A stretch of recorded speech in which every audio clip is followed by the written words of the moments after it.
అవునే మమత, మీ ఆడబిడ్డ ఏందే నెలలు 20 రోజులు ఎప్పుడు ఇన్నే ఉంటా అంటూ చెప్తుండ్రు.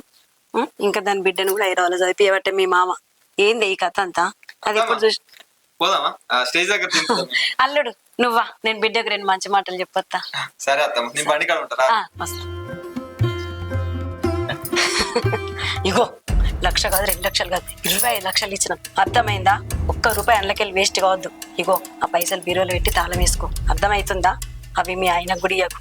ఇప్పుడు మంచిగా దాచిపెట్టు. మీ ఆయన ఏందే ఎప్పుడు చూసినా వాళ్ళ అయ్య మాట అక్క మాట ఈయన తట్టున్నట్టు చూస్తుంటే తెలియదా నీకు? నేను మార్చు కొంచెం. అర్థమైందా? మీ మావేందే మధ్యలోకి వచ్చి నేనే భూమి చూస్తాను, నేనే సోలు పెడతా అని చెప్తుండు. ఆయన చూసిన భూమి కొనుండే నీ ఊరికి తెలియదా? నీ మీ ఊరిని పోయి చూసుకొని కొనమని చెప్పు. ఒక్క రూపాయి కూడా వృధా అయిందో అంటా నేనేం చేస్తానో నాకే తెలియదు. అర్థమవుతుందా? ఇంకా నీ ఆడబిడ్డ కష్టాలలో ఉందని చెప్పి ఆ పైసలు కూడా దాని దినాలకే పెట్టి తట్టున్నారు. నా బాధ అంతా గదే. ఇప్పుడు అది వచ్చి ఇంటి మీద ఉన్నది.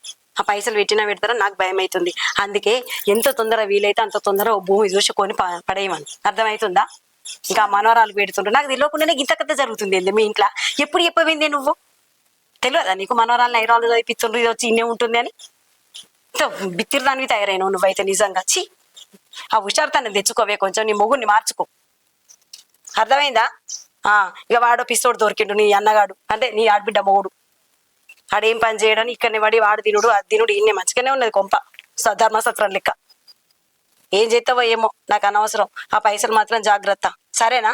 అబ్బా అమ్మ, నువ్వుకే టెన్షన్ పడకే. ఆయన ఎందుకు ఇత్తడు చెప్పు? మొన్ననే చెప్పిండు నాతోని భూమి తీసుకుందామే అని చెప్పి. మళ్ళీ వాళ్ళకి ఎందుకు ఇత్తడు చెప్పు? అయినా నీకు అన్ని చెప్పాలి నానే. తుమ్మింది, దగ్గింది, పిత్తింది అన్ని చెప్పాలా? గవ్వని చెప్పుకుంటే గలీజ్గా ఉంటదమ్మా, అందుకే నీకు అన్ని చెప్పా.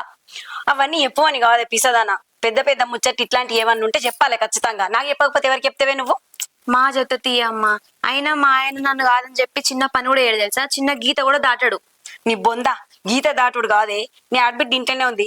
అది చెప్పిన మాటలు విని ఆయన దాని చెప్పు చేతల్లో ఎక్కడుంటాడో నా భయమే.